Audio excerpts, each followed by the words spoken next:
Dave, we talk about how emblematic of Starrcade Ric Flair has been since the very first one in 1983.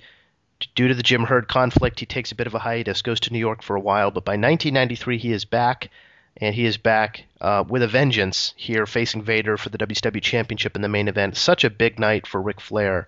Talk about the build-up to this, the We Want Flair chants in arenas, WCW arenas across the country for pretty much the entirety of his tenure over in the WWF, and what this night meant, that he came back to Starrcade and won the belt in the main event. Okay, so Bill Watts was responsible for Rick coming back, even though Bill was gone by the time Rick got back. So this is what happened.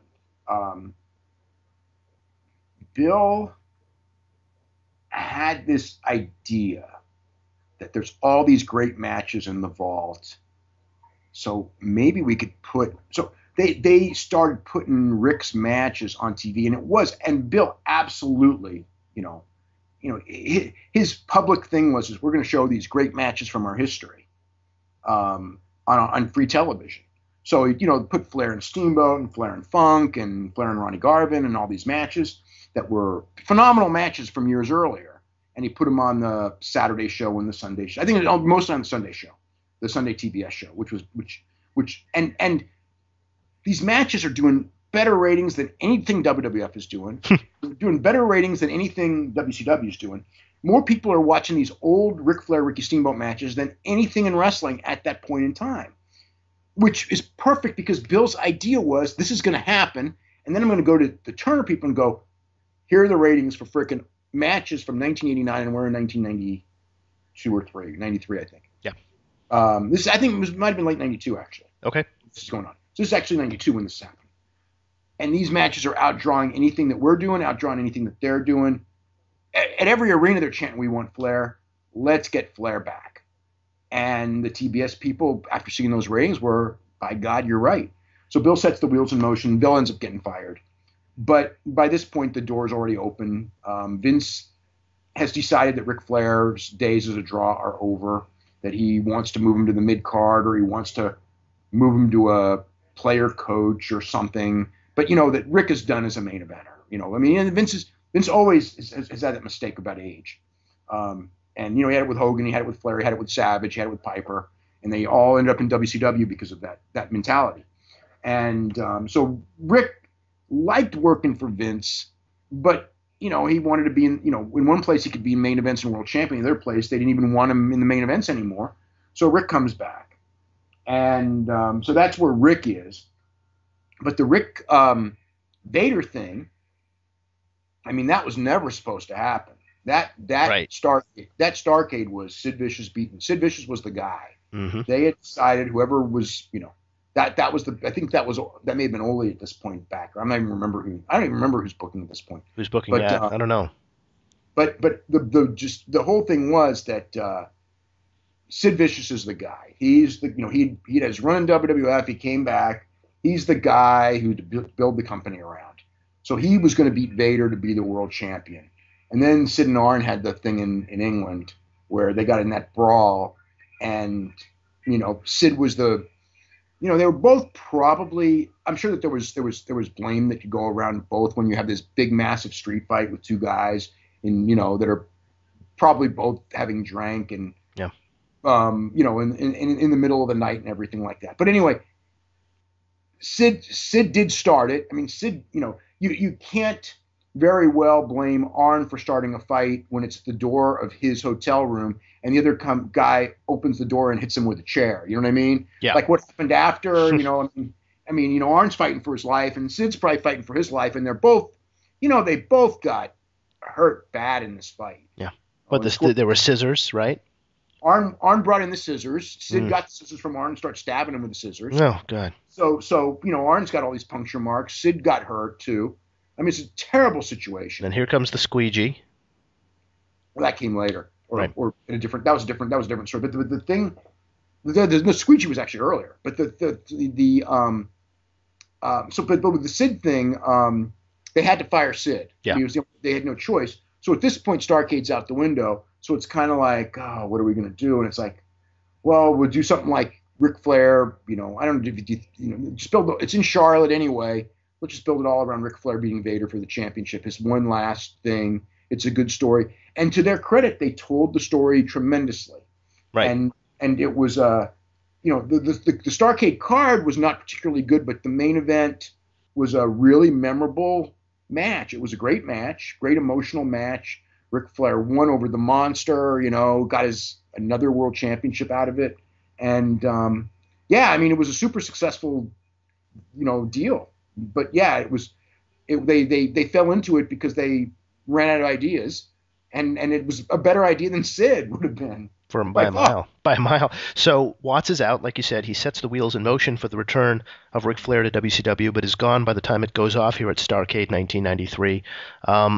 The quick and dirty on why Bill Watts left. I know there was some things that made, let's say, Hank Aaron unhappy along the way. Well, there was all kinds of things, the talent and everything. But the straw that broke the camel's back, before Bill ever got the job, he had done an interview with Wade Keller.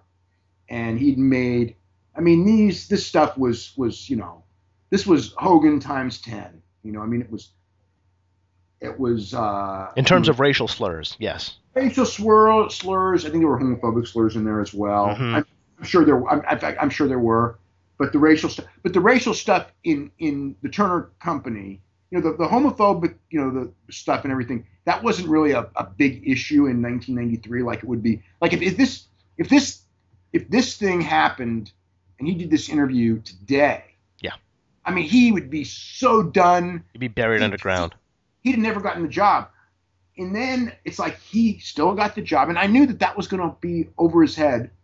And as more and more people got mad at Bill, people started knowing, because the interview had run before, and it was a really bad interview. And it was, he printed, and Wade Keller actually played me the tape of the interview. And I'll just say that the tape of the interview was way worse than, and people don't, it was so forceful, and it was so, I couldn't believe it. He's talking about Lester Maddox and how much he admired Lester Maddox, who was, a very vilified politician in those days, who was against, blacks and whites going to, integration. But against integration.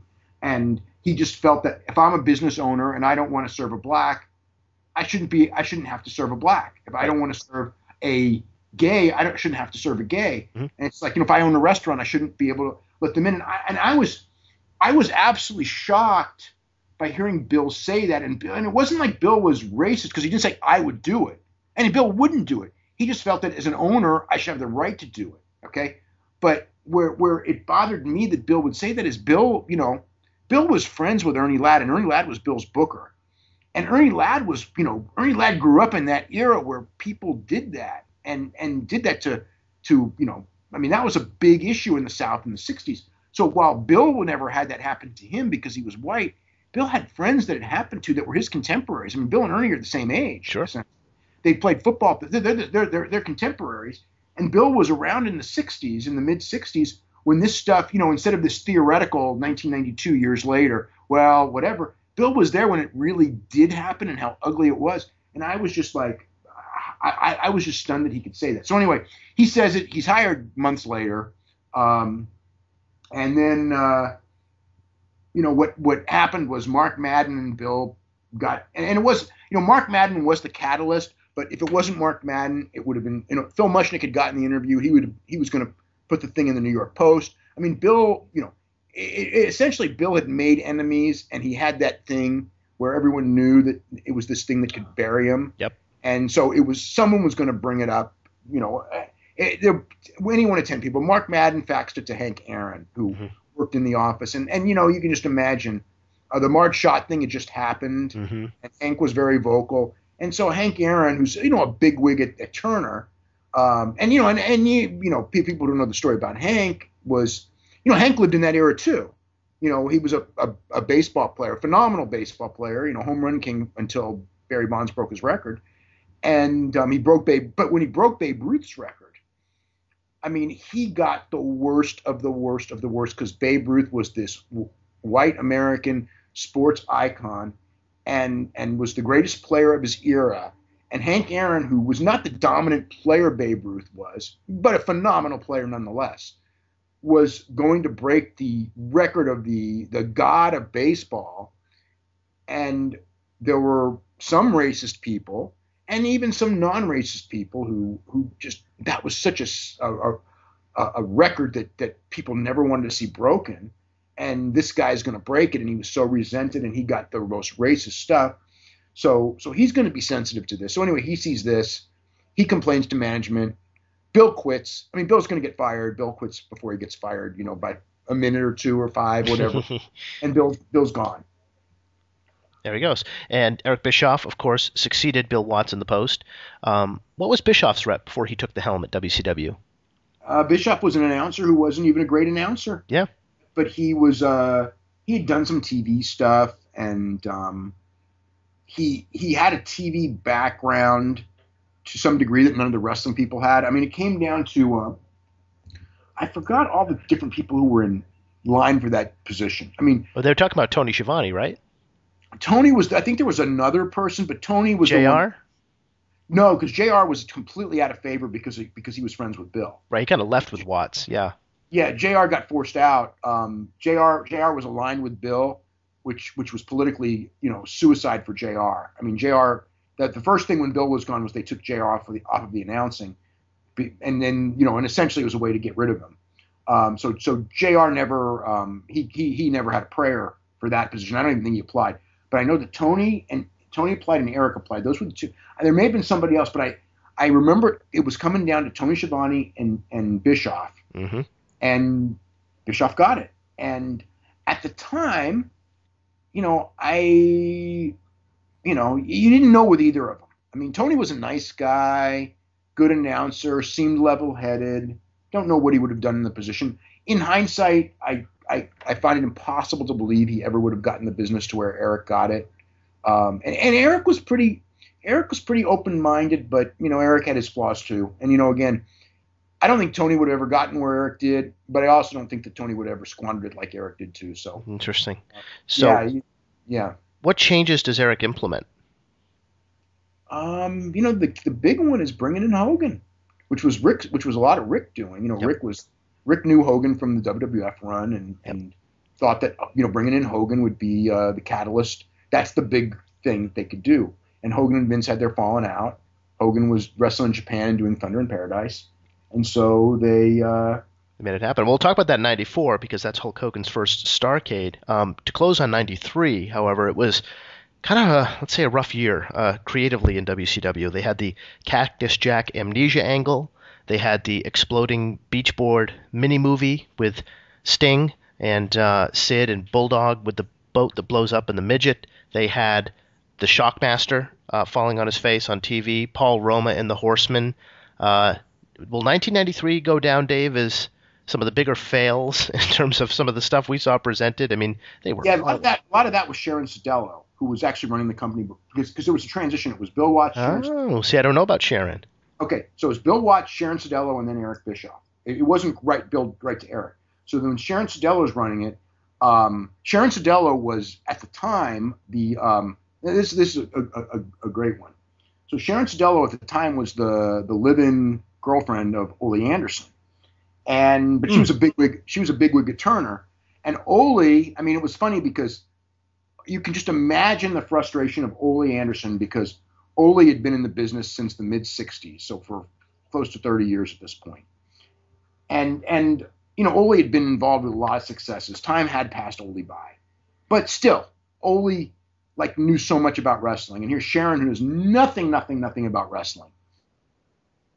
And she's coming up with this, and it's just I remember Ole going nobody knew better than me that she knew nothing because I was the one living with her.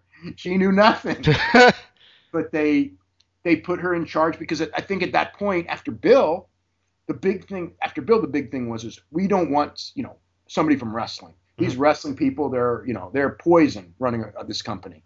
We can't have a wrestling person run it. So they went as far away, and it was, I think she was a marketing person or something. And then Eric, where Eric got in was, Eric was a wrestling announcer, and Eric was part of the wrestling thing. But Eric was also not a wrestling person. He was a TV guy in their eyes, and he presented himself as a TV guy, whereas Tony Schiavone was a TV wrestling announcer.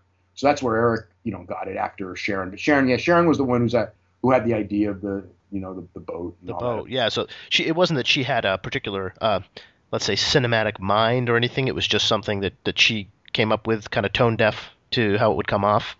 It was just ideas that they had to, to promote the brand, Yep. and yeah, it wasn't what wrestling fans in that era wanted. Needless to say, quickly on Starrcade '93, it wasn't his debut on the Starrcade stage. That was in 1991, but really the first prominent feature position Steve Austin gets on the Starrcade tour is here in '93, where he faces Dustin Rhodes 2 out of 3 falls for the U.S. Championship. Just quickly on Steve Austin in the WCW days, Dave. What was the upside on him? What was the sense of his potential? Certainly not where it ended up, but quite high, right?